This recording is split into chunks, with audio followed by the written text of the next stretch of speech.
நீங்கள் பார்த்து கொண்டிருப்பது உங்கள் ஜாஷுவா டிவி. சகல ஜனங்களுக்கும் நற்செய்தி.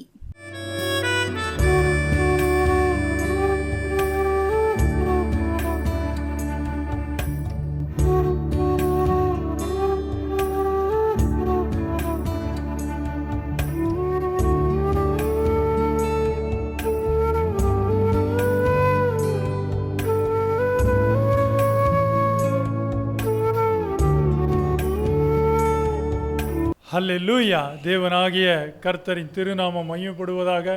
நம்முடைய இரட்சகர் மீட்பர் இயேசு கிறிஸ்துவின் வல்லமையான மகிமையான திருநாமத்தினால் உங்களுக்கு என் அன்பான வாழ்த்துக்கள். கர்த்தர் உங்களை ஆசீர்வதிப்பார். இந்த நல்ல நாளிலும் ஜோசுவா டிவி ஊழியங்கள் வழியாக கர்த்தருடைய நல்ல வார்த்தைகளை உங்கள் இருதயங்களில் விதைப்பதில் எனக்கு ரொம்ப சந்தோஷம். கர்த்தர் உங்களை ஆசீர்வதிப்பாராக.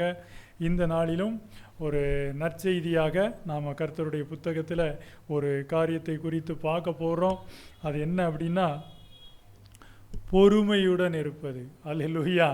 பொறுமையுடன் இருப்பது. ஆமாம், இன்றைக்கி எல்லாமே அவசரமாகி போச்சு. அல்லேலூயா. பொறுமையோடு இருக்கிறது. இந்த காரியத்தை நாம் ஆண்டவருடைய புத்தகத்திலிருந்து பார்க்க போகிறோம். ஏன்னா பொறுமை என்பது நம்ம வாழ்க்கையில் ரொம்ப முக்கியமானதாக காணப்படுது. எல்லா காரியத்துக்கும் என்ன அவசியம் அப்படின்னு பார்த்தீங்கன்னா, பொறுமை என்பது நம் வாழ்க்கையில் ரொம்ப ரொம்ப அவசியம். சங்கீதம் 40வது சங்கீதம் வசனம் 1, 2, 3. கர்த்தருக்காக பொறுமையுடன் காத்திருந்தேன், அவர் என்னிடமாய் சாய்ந்து என் கூப்பிடுதலை கேட்டார். பயங்கரமான குழியிலும் உளையான சேற்றிலும் இருந்து என்னை தூக்கி எடுத்து என் கால்களை கண்மலையின் மேல் நிறுத்தி என் அடிகளை உறுதிப்படுத்தி நமது தேவனை துதிக்கும் புது பாட்டை அவர் என் வாயிலே கொடுத்தார். அநேகர் அதை கண்டு பயந்து கர்த்தரை நம்புவார்கள். ஆமென். அல்லேலூயா. இங்கே சங்கீதக்காரர் சொல்கிறார் பாருங்க, தாவீது கர்த்தருக்காக எப்படி காத்திருந்தாராம்? பொறுமையுடன் காத்திருந்தேன். அல்லேலூயா.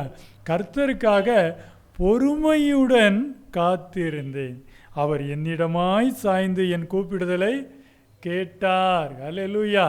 இந்த புது வருஷத்தில் வந்திருக்கிறோம். இந்த நாட்களில் ஒரு பொறுமையை நம்ம வாழ்க்கையில் நம்ம கடைபிடிப்போம், வளர்த்து கொள்வோம். ஏன்னா பொறுமை நம் வாழ்க்கைக்கு ரொம்ப அவசியம். பொறுமையோடு அவர் காத்திருந்தாராம். எந்த இடத்துல காத்திருந்தார் தெரியுமா? 2வது வசனம், பயங்கரமான குழி உளையான சேறு. எந்த இடத்துல இருந்து காத்திருக்கிறார் பொறுமையோட? பயங்கரமான குழியில் உளையான சேற்றில் அவர் கர்த்தருக்கு பொறுமையோடு காத்திருந்தாராம். அல்லேலூயா. அன்பானவர்களே, அவர் சொன்னார் முதல் வசனத்தில், கர்த்தருக்காக நான் பொறுமையோடு காத்திருந்தேன்னு சொன்னார். அவர் எந்த மாதிரி சூழ்நிலையில் அவர் இருந்தார்ன்றதை 2வது வசனம் சொல்லுது. பயங்கரமான குழி உளையான சேறு. அன்பானவர்களே, அப்போது எந்த மாதிரி நெருக்கடியான சூழ்நிலைகள் இருக்கும்போது நம்மக்கிட்ட என்ன தேவைப்படுது? பொறுமை தேவைப்படுகிறது. தாவீது வாழ்க்கையில் 2வது வசனத்தை நீங்கள் முக்கியமாக கவனிங்க. அவர் பயங்கரமான குழி உளையான சேற்றில் இருந்த தருணங்களில், அப்படிப்பட்ட நெருக்கப்பட்ட சூழ்நிலை, அப்படிப்பட்ட மோசமான வாழ்க்கை நிலைமை, பயங்கரமான குழியில் விழுந்த நிலைமை, பயங்கரமான சேற்றில் விழுந்து மூழ்கி போகிற நிலைமை,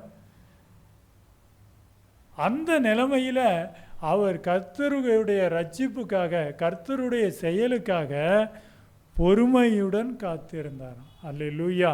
அன்பானவர்களே, கர்த்தருடைய செயலுக்காக நீங்கள் வாழ்க்கையில் என்ன செய்யணும்? பொறுமையோடு காத்திருக்கணும். பொறுமை நம் வாழ்க்கையில் ரொம்ப ரொம்ப ரொம்ப அவசியம். நீங்கள் பொறுமையாக இருக்கிறதுனால பார்த்தீங்கன்னா நிறைய நன்மைகள் வரும். நீங்கள் அவசரப்படுறதுனால பார்த்தீங்கன்னா நிறைய தீமைகள் வரும். அல்லேலூயா. ஆமாம், அவசரப்பட்டு செய்கிற செயல், அவசரப்பட்டு ஒரு 5 நிமிஷம் பொறுமை நிதானம் இல்லாததுனால இன்றைக்கி எவ்வளோ பேர் சிறைச்சாலைகளில் இருக்கிறாங்க தெரியுமா? ஒரு 5 நிமிஷம் யோசிக்கிற டைம்தான். அந்த நேரத்தில் நிதானத்தை இழந்து அவசரப்பட்டு செய்கிற தவறான காரியங்கள்னால இன்றைக்கி சிறைச்சாலையில் நிறைய பேர் இருக்கிறத நம்ம கேள்விப்படுறோம், பார்க்குறோம். அன்பானவர்களே, ஏன்? பொறுமை இல்லை, நிதானன்றது சுத்தமாக கிடையாது. அவசரமாக ஒன்றை செஞ்சுட்டு ஐயோ நானே இப்படி பண்ணிட்டேனே, ஏன் தான் இப்படி செஞ்சேன்னு தெரியலையே அப்படின்னு சொல்லி ஒரு புலம்புறது. அன்பானவர்களே, தாவீது சொல்கிறாரு, பயங்கரமான குழி, பயங்கரமான ஒரு சேறு, அந்த மாதிரி ஒரு வாழ்க்கை சூழ்நிலையில் அவர் பொறுமையோடு நிதானத்தோடு கர்த்தருடைய உதவிக்காக, கர்த்தருடைய ரட்சிப்புக்காக அவர் காத்து கொண்டிருந்தார். ஆமென், அல்லேலூயா. அவருடைய காத்திருப்பு என்ன செய்யலை? வீணாய் போகலை. என் கூப்பிடுதலை தேவன் கேட்டார், எனக்கு அந்த வாழ்க்கையிலிருந்து ஒரு விடுதலையை தந்தார். அந்த பயங்கரமான குழியிலிருந்து என்னை தூக்கி எடுத்தார், அந்த உளையான சேற்றிலிருந்து என்னை தூக்கி எடுத்தார். அப்படிப்பட்ட மோசமான சூழ்நிலை, மோசமான வாழ்க்கையிலிருந்து கர்த்தர் எனக்கு ரட்சிப்பை தந்தார், எனக்கு மீட்பை தந்தார், எனக்கு விடுதலையை தந்தார். ஆனால் நான் அது வரைக்கும் பொறுமையாக இருந்தேன். அல்லேலூயா. அன்பானவர்களே, நான் அது வரைக்கும் பொறுமையாக இருந்தேன். சங்கீதம் 40:1-3 வசனங்களை நீங்கள் நிதானமாக குறித்து வைத்து அப்புறம் வாசிங்க. அன்பானவர்களே, பொறுமை என்பது நம்ம வாழ்க்கைக்கு அவ்வளவு முக்கியமாக இருக்குது. நீங்கள் பிரசங்கி 7ஆம் அதிகாரம் வசனம் 8, பிரசங்கி 7 அதிகாரம் வசனம் 8வது வசனம் பார்த்தீங்கன்னா, ஒரு காரியத்தின் துவக்கத்தை பார்க்கிலும் அதன் முடிவு நல்லது, பெருமையுள்ளவனை பார்க்கிலும் பொறுமையுள்ளவன் உத்தமன். அல்லேலூயா. பாருங்க, பெருமையுள்ளவனை பார்க்கிலும் பொறுமையுள்ளவன் உத்தமன். எவ்வளோ அழகான வார்த்தைன்னு பாருங்க. பிரசங்கி அதிகாரம் 7 8வது வசனம், பெருமையுள்ளவனை பார்க்கிலும் பொறுமையுள்ளவன் உத்தமன். அல்லேலூயா. அன்பானவர்களே, அப்போ பொறுமையுள்ளவனாய் நம்ம என்ன செய்யணும்? இருக்கணும். பொறுமையுள்ளவன் உத்தமன், பொறுமையுள்ளவன் உத்தமன். கர்த்தருக்காக நான் பொறுமையோடு காத்திருந்தேன், பொறுமையாக இருந்தேன். அவர் என் வாழ்க்கையை மாற்றிடுவார், எப்படியாவது இந்த படுகுழியிலிருந்து, இந்த சேற்றிலிருந்து என்னை மீட்டிடுவார்னு சொல்லி நான் பொறுமையாக காத்திருந்தேன். கர்த்தர் என்னை மீட்டெடுத்தார். அல்லேலூயா. அன்பானவர்களே, பொறுமை என்பது நம் வாழ்க்கையில் ரொம்ப அவசியம். அன்பானவர்களே, ஆண்டவருடைய ஊழியத்தை செய்யணுன்னாலும் நமக்கு பொறுமை நிதானம் ரொம்ப முக்கியம். கர்த்தருடைய பணிகளில் ஆண்டவர் சொல்கிறார் பாருங்க, லூக்கா 8ஆம் அதிகாரம் 15வது வசனம், நல்ல நிலத்தில் விதைக்கப்பட்டவர்கள் வசனத்தை கேட்டு அதை உண்மையும் நன்மையுமான இருதயத்திலே காத்து பொறுமையுடனே பலன் கொடுக்கிறவர்களாக இருக்கிறார்கள். எவ்வளோ அழகான வசனம் பார்த்தீங்களா? வசனம் நல்ல நிலம், நல்ல நிலத்தில் விழுந்த விதையை பற்றி ஆண்டவர் சொல்கிறாரு. லூக்கா 8:15, நல்ல நிலத்தில் விதைக்கப்பட்டவர்கள் வசனத்தை கேட்டு அதை உண்மையும் நன்மையுமான இருதயத்திலே காத்து பொறுமையுடனே பலன் கொடுக்கிறவர்களாக இருக்க. பொறுமையுடனே பலன் கொடுக்காங்களாம். ஆமாம், எதுலேயுமே அவசரம் இருக்கக்கூடாது, எதுலேயுமே அவசரம் இருக்கக்கூடாது. எல்லா விஷயத்திலையுமே பொறுமை, எல்லா விஷயத்திலையும் நிதானமும் பொறுமையும் தேவை என்பது இயேசு கிறிஸ்துவும் பேசியிருக்கிறாரு, பவுலும் பேசியிருக்கிறாரு, பழைய ஏற்பாடுலையும் அது பேசப்பட்டிருக்கு. அன்பானவர்களே, பொறுமை, பெருமையுள்ளவனை பார்க்கிலும் பொறுமையுள்ளவன் உத்தமன். அல்லேலூயா. அன்பானவர்களே, ஆண்டவர் சொன்னார் பொறுமையுடனே பலன் கொடுக்குறாங்களாம். பொறுமையுடனே பலன். ஏன்னா பொறுமையோடு இருந்தால் தான் அந்த விதைக்கப்பட்ட விதை அதை உள்ள முளைச்சி அது ஒரு செடியாகி அது ஒரு மரமாகி அது கனிகளாக கொடுக்கும் இல்லையா? அந்த ஒரு விதை மரமாகிறது அப்படிங்கிறத நம்ம பார்க்கும்போது அதுக்கு என்ன தேவைப்படுது? பொறுமை தேவை. அல்லேலூயா.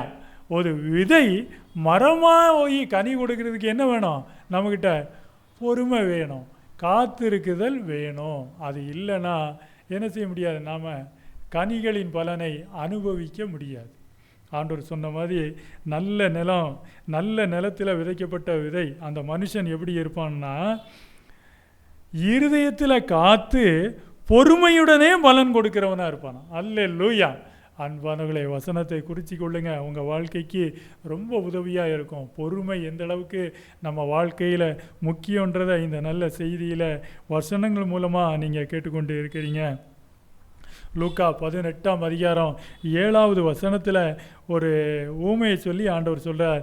அந்தபடியே தேவன் தம்மை நோக்கி இரவும் பகலும் கூப்பிடுகிறவர்களாகிய தம்மால் தெரிந்து கொள்ளப்பட்டவர்களின் விஷயத்தில் நீடிய பொறுமையுள்ளவராயிருந்து அவர்களுக்கு நியாயம் செய்யாமல் இருப்பாரோ.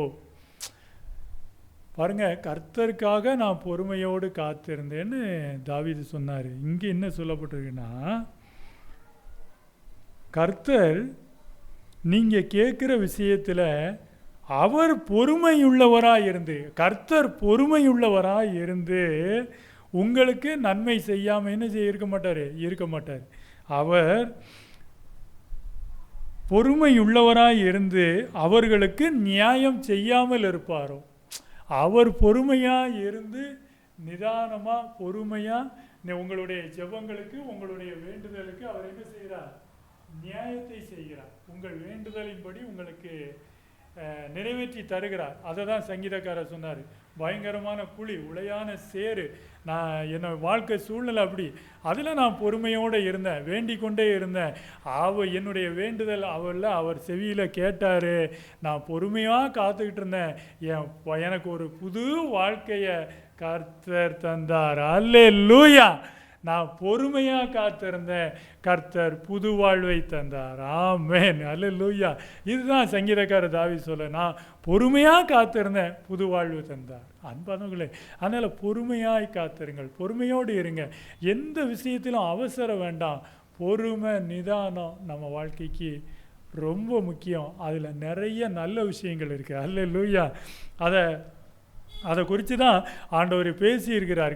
ஆண்டவருடைய புத்தகத்தில், பைபிளில் எவ்வளோ அழகாக எழுதப்பட்டிருக்கு பாருங்கள் பொறுமையை குறித்து. லூக்கா 21 அதிகாரம் வசனம் 19. உங்கள் பொறுமையினால் உங்கள் ஆத்துமாக்களை காத்துக்கொள்ளுங்கள். உங்கள் பொறுமையினால் உங்கள் ஆத்துமாக்களை நீங்கள் என்ன செய்யுங்க? காத்துக்கொள்ளணும். பொறுமையினால் ஆத்துமாவை காத்துக்கொள்ளுங்கள்னு இயேசு சொல்கிறார். அப்போ பாருங்கள், ஒரு பொறுமை ஆத்துமாவை காக்கக்கூடியது, ஜீவனை காக்கக்கூடியது பொறுமை. ஆமாம் ஆண்டவரே, அப்போ அவசரங்கள் என்பது நமக்கு எவ்வளோ அழிவை தருது பாருங்கள். உங்கள் பொறுமை, உங்கள் பொறுமையினால் உங்கள் ஆத்துமாக்களை காத்துக்கொள்ளுங்கள். அன்பானவர்களே, இந்த பொறுமையை மீறி, நிதானத்தை மீறி அவசரமாக செய்கிற செயல்கள் அழிவை கொண்டு வருதுன்னு ஆண்டவர் இயேசு சொல்கிறார். அதனால் பொறுமை உள்ளவர்களாய், நிதானம் உள்ளவர்களாய் நீங்கள் இருங்க. ஆண்டவர் உங்களை ஆசீர்வாதமாய் வழி நடத்துவார். ரோமர் 12ஆம் அதிகாரம் 12வது வசனம் பாருங்கள். நம்பிக்கையில் சந்தோஷமாக இருங்க, உபத்திரவத்தில் பொறுமையாக இருங்க, ஜெபத்தில் உறுதியாய் தரித்திருங்க. தாவீது சொன்னார், பயங்கரமான குழி, உளையான சேரு, பயங்கரமான குழி, உளையான சேரு. இந்த இடத்துல பவுல் எழுதின வார்த்தையின்படி தாவீது காத்து கொண்டு இருக்கிறார். நம்பிக்கையில் சந்தோஷமாக இருக்கிறார், அந்த உபத்திரவத்தில் பொறுமையாக இருக்கிறார், ஜெபத்தில் உறுதியாய் தரித்து இருக்கிறார். இந்த 3 விஷயத்தையும் தாவீது செஞ்சிருக்கிறார். அதனால தான் அவருக்கு ஒரு புது வாழ்க்கை கிடைச்சிருக்கு. பவுல் எழுதின அந்த 3 விஷயத்தை தாவீது தன்னுடைய வாழ்க்கையில் செயல்படுத்தி இருக்கிறார். அன்பானவர்களே, அதனால் சூழ்நிலை எவ்வளவு மோசமாக இருந்தாலும் சரிதான், அவசரப்படாதீங்க, நிதானமாக பொறுமையாக இருங்க. கர்த்தர் உங்கள் சூழ்நிலையை, உங்கள் வாழ்க்கை நிலைமையை அவர் மாற்றுவார். அதெல்லாம் லூக்கா 18ஆம் அதிகாரம். அவர் பொறுமையுள்ளவராக இருந்து இரவும் பகலும் நீங்கள் ஜெபிக்கிற ஜெபங்களுக்கு பதில் கொடுக்காமல் இருப்பாரா? நிச்சயமாய் பதில் கொடுப்பார், நிச்சயமாய் நன்மையை செய்வார். அல்லேலூயா. அன்பானவர்களே, அது வரைக்கும் கொஞ்சம் பொறுமையாக நிதானமாக இருங்க. ஆண்டவர் நீங்கள் என்ன ஜெபிக்கிறீங்களோ அந்த ஜெபத்துக்கான பதிலை உங்களுக்கு நிச்சயமாய் ஒரு ஆசீர்வாதமான வாழ்க்கையை ஆண்டவர் இயேசு உங்களுக்கு நிச்சயமாய் தருவார். அல்லேலூயா.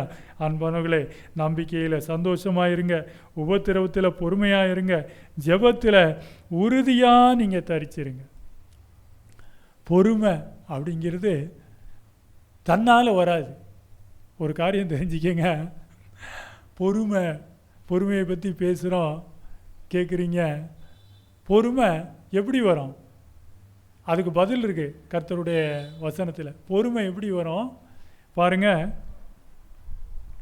ரோமர் 15ஆம் அதிகாரம் வசனம் 4வது வசனம். ரோமர் 14 வசனம் 4. ரோமர் 15 வசனம் 4. தேவ வசனத்தினால் உண்டாகும் பொறுமையினாலும். எதில் உண்டாகுமா பொறுமை? எதில் வரும்? தேவ வசனத்தினால தான் பொறுமை வரும். கர்த்தருடைய வசனத்தை நீங்கள் நேசிக்க, கர்த்தருடைய வசனத்தை நீங்கள் விசுவாசிக்கும் போது, கர்த்தருடைய வசனத்தை நீங்கள் பொறுமையாக கேட்கும்போது, கர்த்தருடைய வசனத்தை நீங்கள் நிதானமாக வாசிக்கும்போது உங்கள் வாழ்க்கையில் பொறுமை வரும். இல்லைன்னா பொறுமை வராது. பொறுமை எதன் வழியாக நமக்கு வரும் அப்படின்னா, நாம் பொறுமையாக எப்படி உண்டாக்க முடியாது? நாம் உண்டாக்க முடியாது.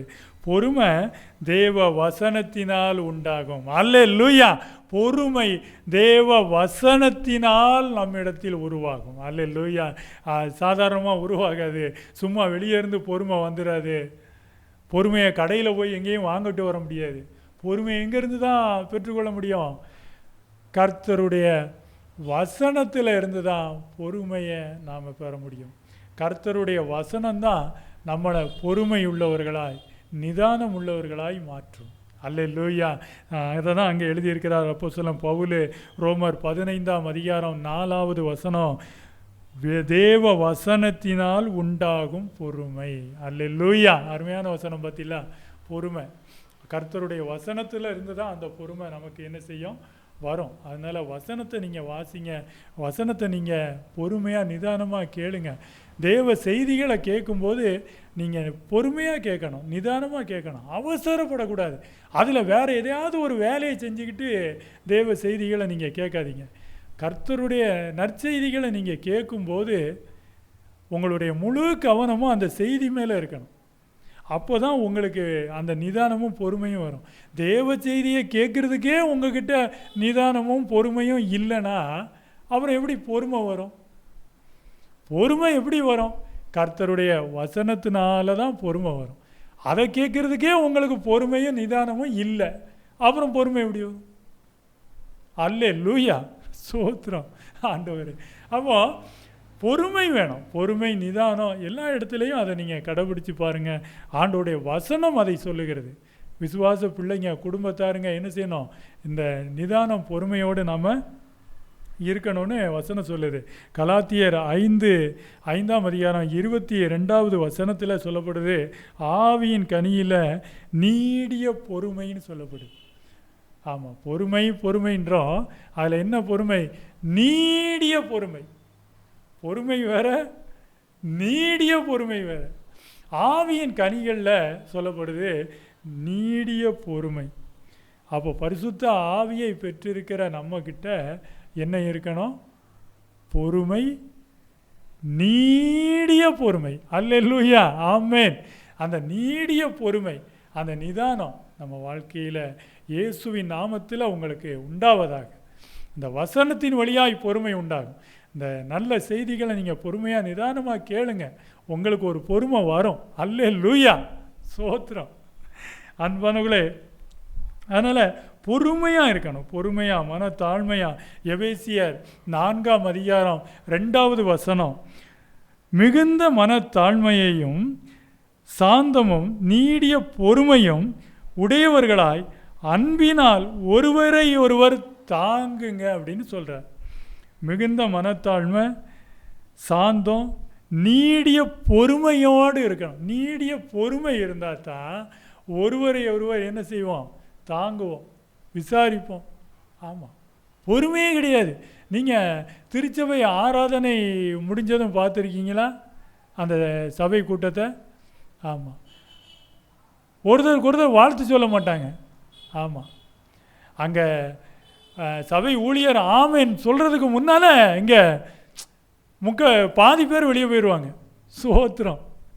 அப்படி அங்கே போய் என்ன செய்ய போகிறாங்கன்னு தெரியல.